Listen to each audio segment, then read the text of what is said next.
Right now, Miles Hall from H&H Gun Range in Oklahoma City is with us on the program. Miles, how you doing, sir? I'm doing well, Cam. How are you? I'm good. How's business? Slow for you? Actually, no, we have plenty of people.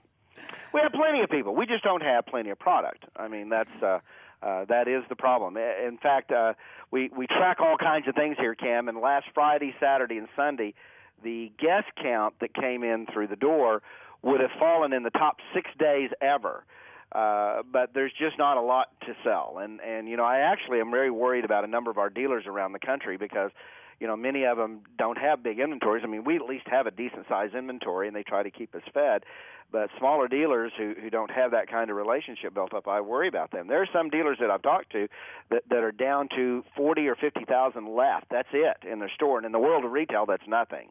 Right. No, you're right. I mean, I've talked to a couple of very small local gun stores, and look, I mean, new ammo is almost impossible to find. Yes. New firearms really tough to find. I mean, they're really making, trying to eke out a living off of used firearms that people are coming in and selling. And that's not where they want to be. You're absolutely right about that. Now, I worry because, their bills don't quit coming. Right. The electricity bill, the rent, the lease, or whatever, and, of course, the payroll for their staff, you can, is not going to go away even though you don't have inventory. Yeah. So, all right. So to that question then, Miles, where is the inventory? Well, I actually went up and visited one of the distributors 2 weeks ago, I guess it was now. And in their warehouse, they had $20-some-odd million worth of inventory in their house, in their warehouse. However, not one bit of it was sitting there that I could be bought. It was all pre-sold. And they're only capable of getting out about $3 million a day out. So they're going to be a week out trying to get all this stuff. There were 7 trucks that pulled in, so there is product. It's just the demand is incredibly large, and the reason for the demand is all the new people that have suddenly entered into the sport. I thought that this last wave we ran into, which started in late 2011 and through all of 2012, was strong. That has nothing compared to what we're running into now. I mean, it is for our store anyway, it's in the thousands that show up every single day. Wow. That is... And everybody thinks that's wonderful, Cam, but, in the world of retail, I like predictability. Right. Yep. We're not getting a lot of predictability right now. Listen, I've tried to explain that. I've seen these stories about, gun manufacturers, gun store owners, they're just so happy right now. Look, this isn't normal, and Yep. if you're right, what you're dealing with, and it sounds like what we're dealing with. That's why I was going to ask you this question, Miles, because Salon Magazine is saying that cops are running out of bullets. Thank the NRA. Yep. The NRA is ginning up fear, and I remember the conversation. I'm sorry, they're blaming the NRA? Yes, they are. Oh, no, wrong place to put the blame. We did an interview here. We've done several, but one of the interviews we did with one of the local affiliates that they said, well, who's at fault for this? And I said, you guys. If you guys would shut up, we'd be fine. It's on the news every single night, and all they've done is spark up a huge amount of interest nationwide. The NICS Operations Center, we have to call in our guns to get an approval when you sell them. They are setting records still to this day. I mean, nothing is, the only thing slowing us down now is inventory. That is it. Right. I mean, that if I had 6 million more in inventory, I could have it gone in a matter of days. All right, so let's talk ammo for a second specifically.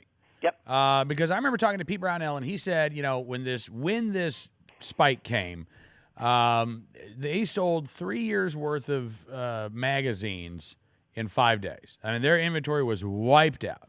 And I'm guessing you saw that surge come in as well. And is that what happened, Miles, with the ammo? Like, again, so much got taken off of the shelves in a very short period of time, and the manufacturers have been unable to keep up with demand since then, which is why the shelves remain bare. Yes, yeah. And in fact, the manufacturers, I'm actually going to go and visit one of the ammo manufacturers, not next week, but the following week. But they're working 21 shifts a week. Basically, they're at 24 hours a day, 7 days a week, producing product.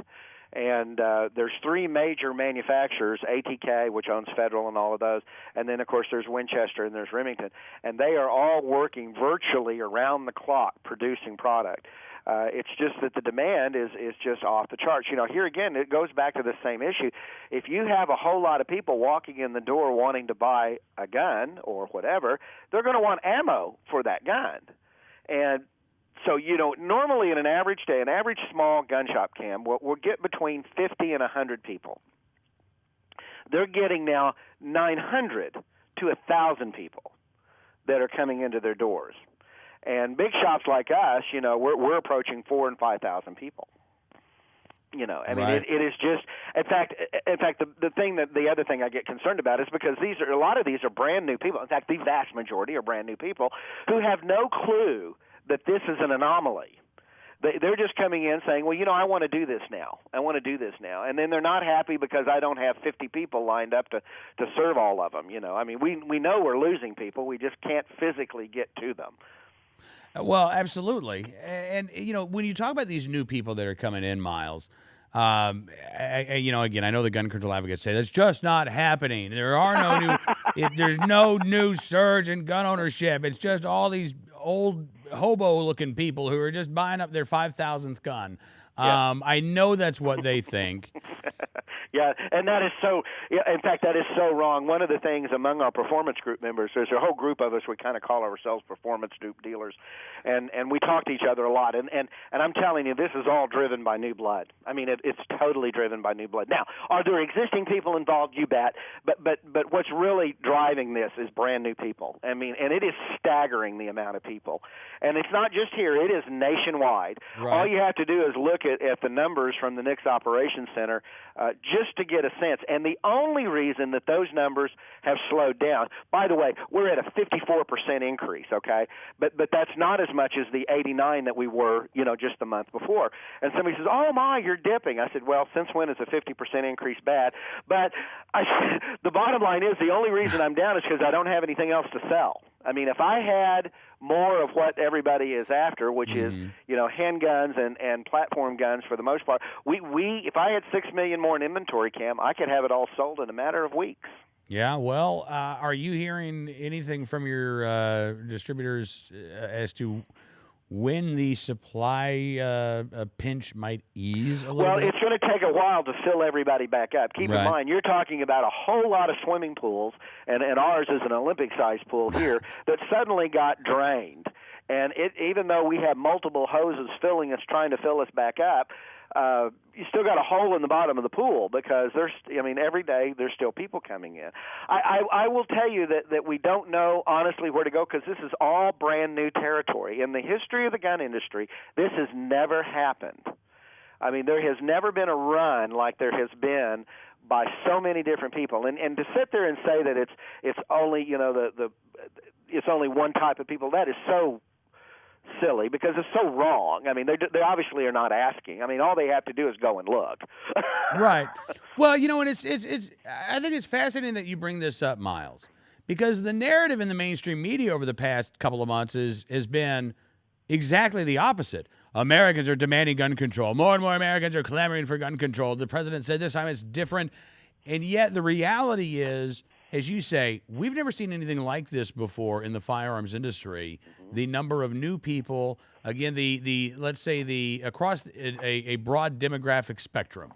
Is that fair to say? Yeah, that's a good way of phrasing it. And it is. It's not following any one path. Here's what we have seen. The vast majority of these people are in their mid to late 30s. Early 40s, maybe a little, okay? They're almost a 50-50 split between men and women.